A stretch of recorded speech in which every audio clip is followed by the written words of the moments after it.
Hey, beautiful friends. This is Sarah Blumenfeld with Networking Done Different, an outreach of an invitation to more.com. Today I'm joined by Nancy March.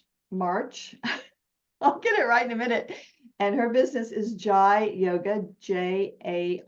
She's going to explain to us what that means and what her services are and how you can participate. Hey, Nancy. Hi, how are you? I'm good. Sorry for messing up your name. No, that's okay. It's not the first time. It's March. Like, March, yeah, just like the like the month. month. Yeah, yeah. Okay, so tell us a little bit about your business and how you got it started.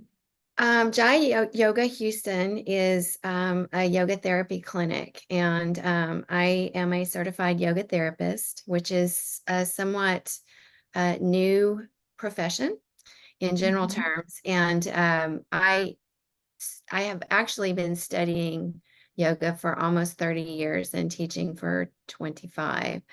Wow. Um, and then in several years ago, when the International Association of Yoga Therapy was formed, and we started looking at ways to make this, a more recognizable option, Mhm. I decided to go back and get my yoga therapy certification. So I have done virtually all of my training, not all of it, but most of it in in Denver with my teacher, Hansa Knox. And so I went back to Hansa and I spent 4 years flying up to Denver once a month for a weekend. Oh, And then we had that's commitment. it was a lot of plane tickets, a lot of flights, totally worth it. And then one night a week we would be online all together to complete this program. Ultimately, it came out to about 1,400 hours of training on top of running my yoga studio and just living life. So it was quite intense, and Wow. very, very exciting though, once we got finished up and I could get to work.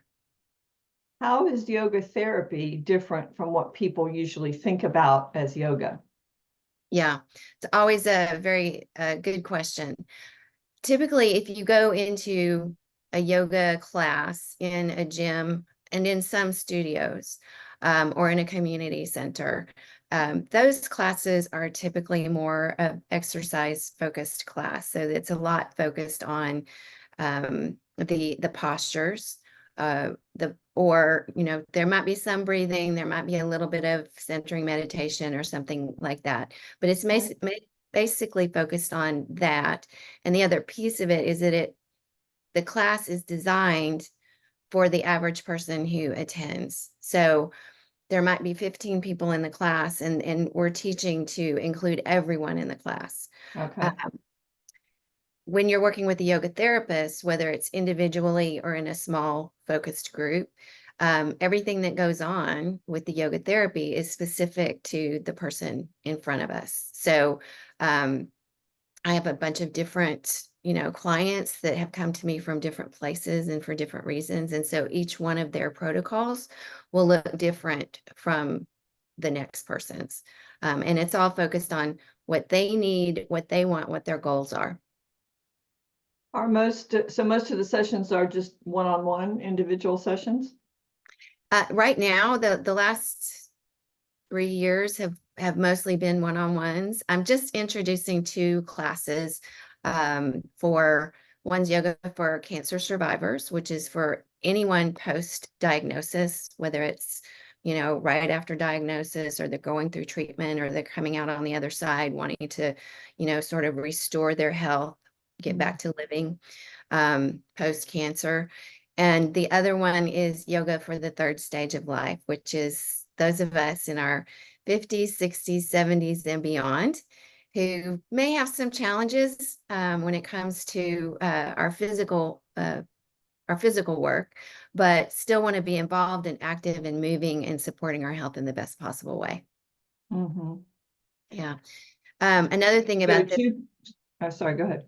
Oh, I was just going to say these classes are limited to 8 people. So Oh, okay. you might walk into a studio and be in a class with 30 or 40 people, but if you walk into one of these yoga therapy classes, everyone in there is going to be kind of in the same boat in terms of the Yeah, reason they're coming, and the classes are very small. yeah, yeah.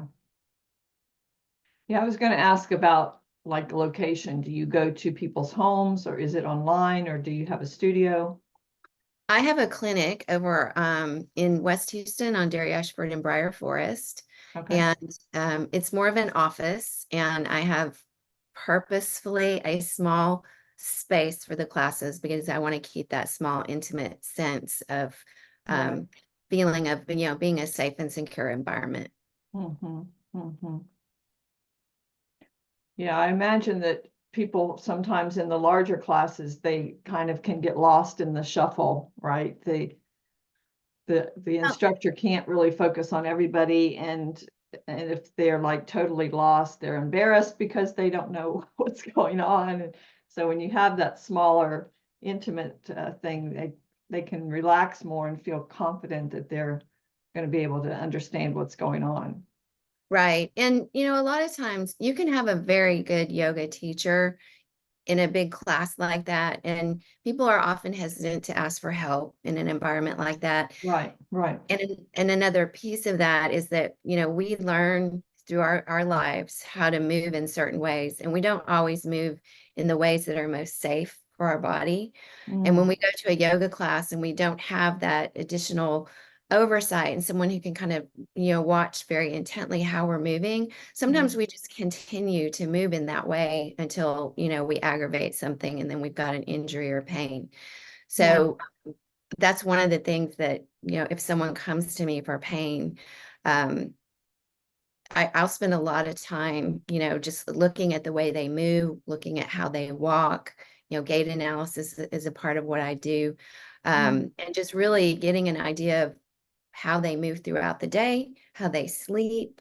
All these things contribute to whatever, our level of health is. And so as a yoga therapist, I look beyond what's just in front of me. When I'm working with someone individually, we look at lifestyle and diet and family and culture and just try to get the ideas of all these things that can contribute to whatever we're dealing with. yeah, it's really a deep dive into it, right? It is. It is. And a lot of it is yoga. Some of it is Ayurveda. I don't know if you're familiar with that Mhm. term. So a lot of Ayurveda is like this ginormous. I had no it's idea. huge. Yeah, and when you think about it, yoga and Ayurveda, these are disciplines and philosophies that have been in existence for thousands of years. So Yeah. the more you learn, the more you realize there's more to learn, and it just gets bigger and bigger and bigger and more amazing. So we have this huge toolbox, so many different ways that we can look at things, models that we can use to understand our health and our lifespan. Um, and it's just really fascinating. It's a lot of fun. Hmm. Hmm. And even just the terminology therapy, I would imagine gives people a slightly different mindset coming into working with you, that they think, okay, we're really going to get down to something here, or we're really going to do things that are going to benefit my life experience. Right. So we're looking at a lot of people come to me from injury, Mhm. or chronic illness or something like that. And so we might, when they walk in, we may be talking about whatever is going on for them physically. Right. But when you're talking about rehabilitation from injury or rehabilitation from surgery or chronic illness or progressive illness, in Mm, order to be really effective in what we're doing, we do have to look back and we have to consider, what brought us to this point. right. How did we get here? Yeah. And, a lot of times that may include some lifestyle factors that we really want to look at, or some preconceived notions about who we are or what it means to be human or active or a part of the world. And Mhm. so we look at, we go beyond into the maybe a little bit of the psychosocial aspects of wellness as well. When someone's working with you, let's say on a one-to-one basis, is there I'm sure it's not just one session. There's a series of sessions probably. Yes, and people obviously can come as long as they want to. Hmm. I ask that people come in once a week for a minimum of 12 weeks Okay. because yoga therapy is It's not like you're going to walk in and I'm going to give you a shot and you're going to walk out then, feeling great. Right. It is a process, and it takes us even 2 or 3 visits to really get into the bones of what we're dealing with. So Mhm. when someone calls me for a yoga therapy consultation, I provide a free 30-minute phone consultation, and that's just so they can tell me who they are. I can tell them who I am. They can tell me what's going on. I can tell them what I do, and then we can Right. decide if we want to meet. Okay. Um, and then from there, that first meeting is all about, really analyzing whatever information that they've given me through my intake form. That's another piece. I have them fill out an intake form with a Mhm. kind of a brief medical history. Tells me a lot about their lives. Are they married? Are they not? Do they have children at home? Do they have grown children? Do they have pets? Most people, if they have a dog, might be more active than someone who doesn't have any pets, Right. Right. kinds of things. And so when they come in that first time, we might talk about some of the things that come up for me as questions in that process. And then that's when I have the opportunity to really look at how they move in their body, look at their posture, consider, some things that might explain different things on the form. Um, Mhm. it's what we call body reading, and we can Mm. do that, over and over at different times in a therapeutic relationship. But it's really important in the very beginning. Yeah. It's a way for me to get to know them a little better, and then we kind of start from there. Well, and that's so valuable because we not only can't see what our own body is doing, but we wouldn't recognize anyway, like the trained eye that you have now can recognize things that we probably didn't even know was a thing. Right, right. And just to give you an example, I'm working with someone right now who's had a lot of lower back pain, and a lot has to do with the way she moves her body on a regular basis. How she sits and how she walks, and we've seen a lot of improvement for her. But when she first came, she couldn't feel that there was anything, that wasn't optimal for her posture, because that was normal for her. Yeah, yeah. So, for me to be able to stand back and watch her move and ask a few questions, and, typically I'll approach something like that. Have you ever thought about trying this or trying that? And Instead of, oh so my goodness, I've never seen anything so bad. no, I try to avoid that. But I love it's it. it's a matter of learning to move sometimes, and then getting that, when you first try it, you can't always get it. You keep Mhm, working and working mhm. and working, and then one day it happens and you instantly get this recognition, this aha moment where it's like, this is what I've been trying to do. And Yeah, once you feel that, you can replicate it. yeah. Sometimes it takes a little time because we're Mhm. walking around feeling like this is normal for us, and it is. Right.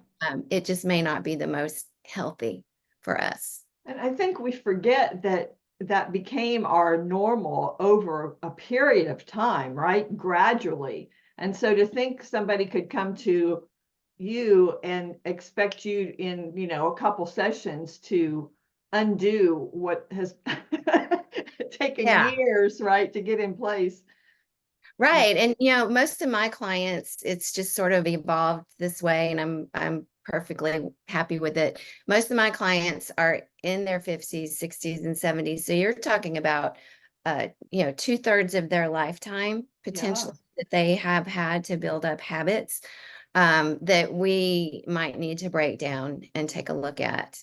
And Mhm. one thing that frequently comes up is, I meet a lot of really type A people, and which a lot of type A people end up in yoga because their doctor says, go to a yoga class.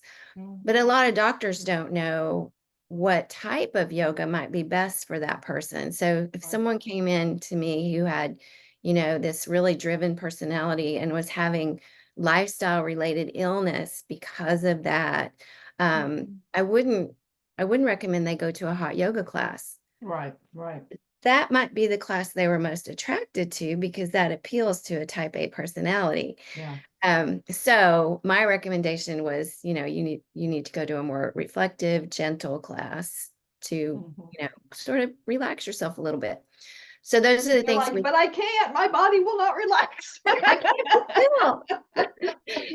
But and I have to ask my clients sometimes, it's like, okay, you just told me you've always been this way, and I get that. Mhm. But have you always been in your 70s? And have you always been recovering from a massive heart attack or a stroke? Right. So what you've always been has brought you to where you are today, to a Yeah. place where we need to take a good hard look at your health. And so we may have to look at ways to change in certain things, certain areas of our lives, if Mhm. we want to stay healthy. Mhm. So Yeah, you were that's where speaking, the mental, emotional, psychological piece often shows up. right.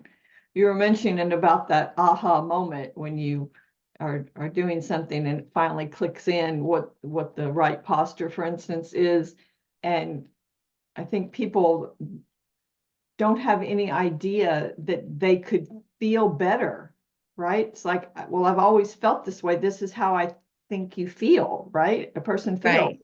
And then you show them a different way and they're like, oh my goodness, why didn't I find you 20 years ago? Exactly. And there are a lot of those moments. A lot of times when I work with men, they're very, I guess you would say, muscle bound. They've worked a lot in the gym, and they have big muscles in certain areas of their body that can cause postural issues, Mm, particularly with their back and their neck.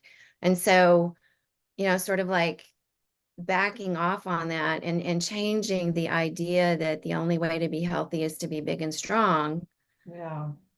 that can take a little bit of time. But when Mhm. they start experiencing better mobility Yeah. and less pain because we're looking at things a different way, Mhm. that's when that aha moment pops up and they go, wow, I never thought about this. Um, and so much of it depends on our culture. Yeah. And we have a very strong culture here in the United States that says we need to be, big and strong and push ourselves through no matter what. Yeah. And that's not always conducive to good health. Right. And I imagine once that they have gone through a program with you and changed some things, that they sleep better, that their, just life environment in general feels better to them. Yeah, and many people do. And there are also things that people don't think about when you start looking at lifestyle. Hmm. Um, when we look at lifestyle, say someone's having sleep problems, Hmm. we look at really simple things like how much caffeine do you take in between noon and bedtime? Right. And it's surprising how many people will be drinking tea and coffee in the evening, having some other kind of stimulant. Mhm. That and then are struggling to fall asleep, or they fall asleep and they wake up in the middle of the night. Yeah. So we look at those types of things too. If you're doing a real stressful, strenuous exercise in the late evening, that's going to rev up your body and it might be hard to sleep. So maybe if you have sleep issues, you move that workout to another time of day. Mm-hmm. And these are really simple, non-invasive things to try, uh, Right. before, running down and doing something, taking a pill or doing something that's more invasive. Yeah. And again, it's education, right? They might not realize that their tea has caffeine in it, for Right. instance, right? Yeah. Yeah. Yeah. One of the favorite ones I drink, I looked at the box the other day. I'm like, oh my goodness, this has It's a a whole, surprise. it's like a half a cup of coffee of caffeine in the tea. It's like, oh my goodness. Yeah. Yeah. Yeah.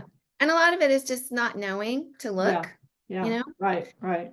But there are, one of my favorite stories from my own history was that, I have had, for many years, a bulging disc. Mm. Um, and it had happened on and off for, several years. But I was in cancer treatment years ago, and it happened again acutely during my cancer treatment. Okay. And because I was in the middle of all this other stuff going on in my body, my doctor said, I can't, they were recommending surgery, but he said, I can't do surgery right now because you have to get through these other things first. Mm. And so my option was to, I went and did acupuncture, and I did go to physical therapy, and I did yoga. And what happened was, by the time I was in a position to get my back surgery, I didn't need it anymore, Nice. because I had been able to build up the strength in my lower back and to understand what it was I was doing that was leading to that injury. Yeah. Uh, and now, even after all these years, I think it's been 17 years, if I get the slightest twinge in my lower back, I know what yoga poses to do. I know what exercises I can do to calm that down and manage it. Yeah. And that's possible with a lot of things. Yeah. You mentioned physical therapy. Tell us the difference between physical therapy and yoga therapy. Okay. So, of course, we have a whole different background. Physical therapy is more Western medicine, and this is more focused on esoteric Eastern ideas. Right. We do study, however, anatomy, physiology, pathology. But when you go to a physical therapist, the physical therapist can only work on the area of the body that is an issue. So if you've had knee surgery and you are rehabbing your knee, they can really only focus on things that will work that knee. Now, Okay. they may give you full body exercises, but the focus of that exercise is the knee. What can also happen when you have an injury or a surgery is that as you are leading up to the surgery, or as you're coming out and you're healing up, you develop imbalances in your body as your body tries to compensate for this injury. Right. So you may have knee surgery, but suddenly your right hip hurts, or suddenly your left shoulder hurts, Mhm. because those kinds of things sort of get referred through the body. And Yeah. so I can work as a yoga therapist. I can look at the whole body, and we can address these imbalances that are occurring elsewhere because of what is happening, with that one place. As a yoga therapist, I can work with a physical therapist, or Okay. with a doctor, or with a nurse or nurse practitioner. If they want to share information, we can do that, and develop a more comprehensive plan for someone. Right. It sounds like the physical therapy is more after the fact, right? Well, I've hurt my knee. Now I need to go to physical therapy. Whereas the yoga therapy can be, let's get at it before you get to the point where you have to go have surgery, or like you said with your back, right? hmm Yeah. Well, it's interesting. There's a couple of different things. A lot of people get an injury that's not that bad, and they Mhm. go to the doctor, and the doctor says, go to physical therapy, and they do. And then they're not compliant with the plan. So they Mm. might get exercises they need to do every day. And I've done this. Right. I'm right. You do it for Uh, the first 3 days, and then it's like, ah. yeah. And you're doing your best, and you show up every week, and that's the way it works. Right. But and some people go in there and they do it every day and they see these results that they need.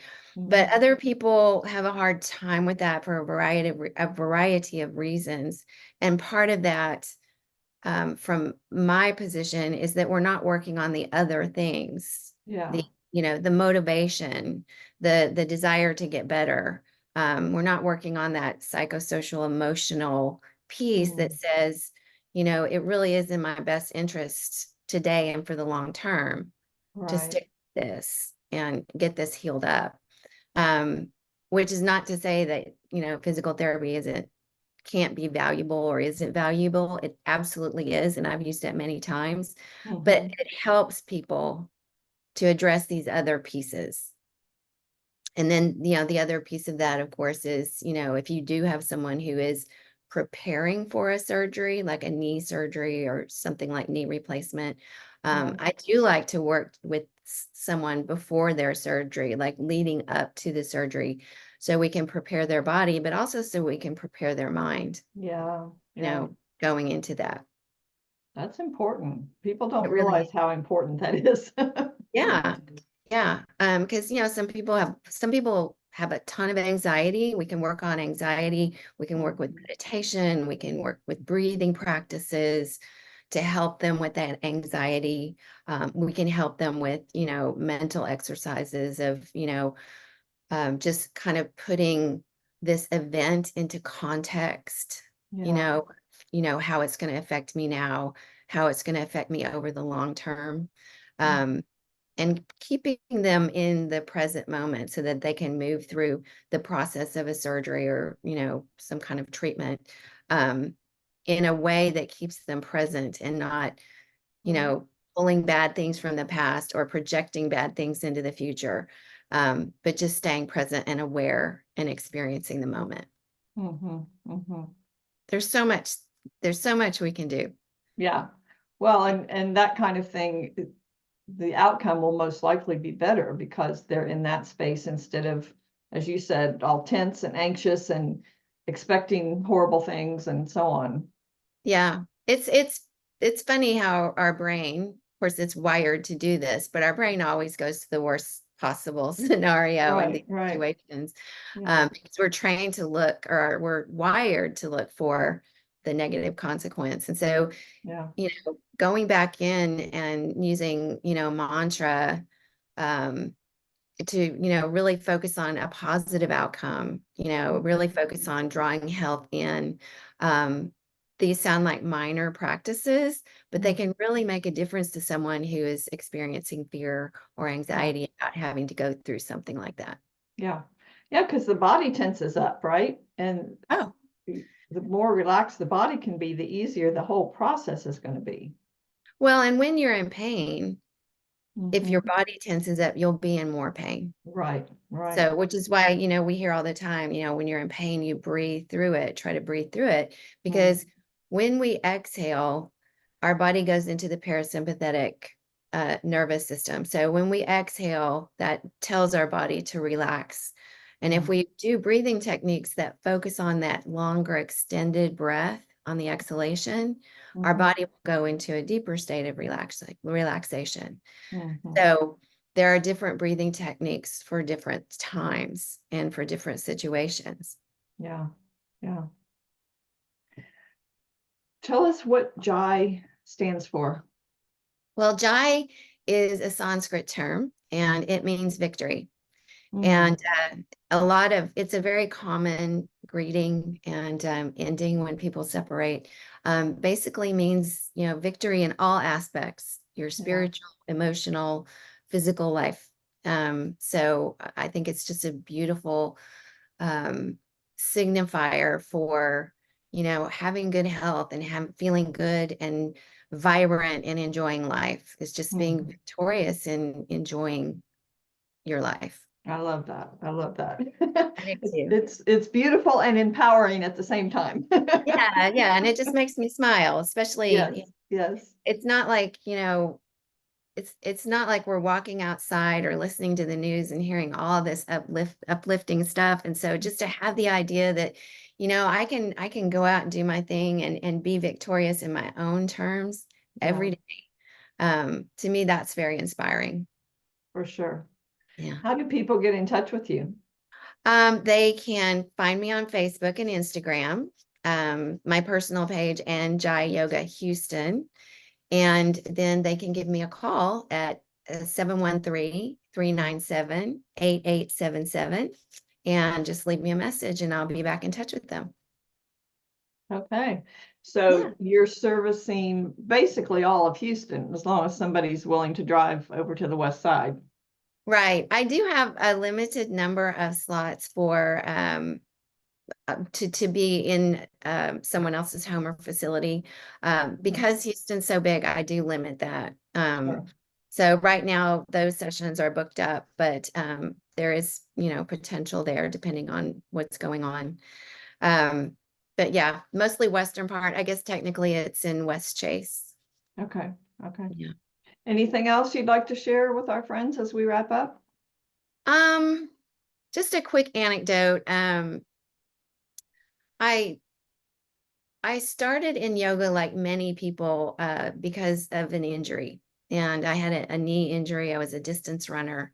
And I went to a doctor who said, you need to stop running. And I said, What? I'm not going to, yeah, I'm not going to do that.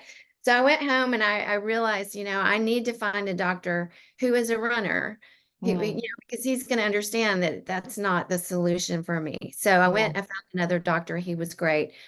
And he said, you don't have to stop running, but you do have to do these other things. And one of those was to go to yoga.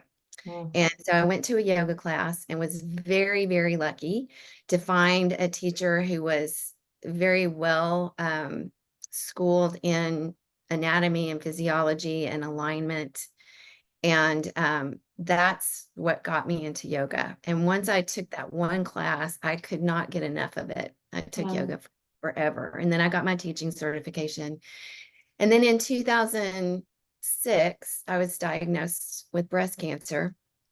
And by this time, I'd been, teaching for a long time. And I went in to meet my oncologist, and we were just chit-chatting, getting to know one another. And he said, oh, you're a yoga teacher. And I said, yes, I am. And he said, this is great. You have everything you need to get through this. Oh. Yeah. And I was like, I This wasn't is quite good sure. news. Yeah, good news, but I wasn't quite sure that, I believed him. Yeah. But he was right. He was right. I had every single tool that I needed to get through that. And so when I think about my toolbox as a yoga therapist, when I'm dealing with someone who's, you know, in that space where you're just not quite sure things are going to work out, I know I have tools that can help people. Mhm. So I really hope that if anyone finds themselves in a situation like that, that they'll give me a call. Yeah. Well, and also you mentioned the two classes, small classes that you have coming up. So if anyone is among those two groups that you named, they should certainly get in touch with you about details. Yes. So anyone who's 50 and above, who's interested in doing more in a yoga class than just the exercise and the breathing, but maybe doing a little more introspective work as a part of that. Mhm. That's one class. And then the other one, of course, for people affected by a cancer diagnosis. Right. Okay. Super So, excited. so what popped in my head then is, let's say, um, let's say you were diagnosed and you had a spouse. I don't know if you did at the time, but if someone has a spouse or some significant other that's like super involved in their life, is it Mhm. helpful at all if they both come together? I think it could be. I didn't really have that kind of supportive spouse when I went Right. through that.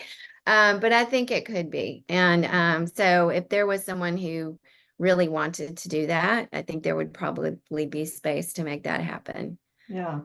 I mean, I'm Because kind of thinking along the lines of natural childbirth, right? You bring your significant other, they learn what you're learning, they learn how to support you, and it makes the whole thing go more smoothly. yeah, and just learning. I mean, because what I do know is that other person, because I've been on both sides of that Yeah, fence. yeah. In all honesty, my ex-husband had cancer at the age of 31, and the caregiver is also experiencing fear Yes. and also experiencing uncertainty and all, a huge range of emotions. And then there's, the looming financial aspect that is very uncertain. Mhm. There's all of a sudden your whole life is upended by appointments and trying to figure things out. So I do think that would be, it could be a very supportive thing for a caregiver. Yeah. Mhm. Mhm. Maybe another class. I was just thinking Maybe three that. classes now. I've got three. There's just so many applications. I mean, I've Right. worked with um, people with Parkinson's, with autoimmune disease, back pain, uh, post cardiac rehab. There's just a wide gamut of people who can benefit from yoga therapy. Yeah. For sure, for sure. Yeah. All right. Well, thank you so much, Nancy. It's been just amazing. I think what you do is wonderful and something that I had not heard of before. So I'm really glad that we can educate our friends about it. Me too. Thank you so much. And I'm so glad we got to meet at that meeting a couple of weeks ago. Yeah. Yeah, Yeah, get out and network, y'all. You never know where we're going to meet really cool people. that's right. Thank All you so right, friends. much. I Thank you for appreciate your listening. time.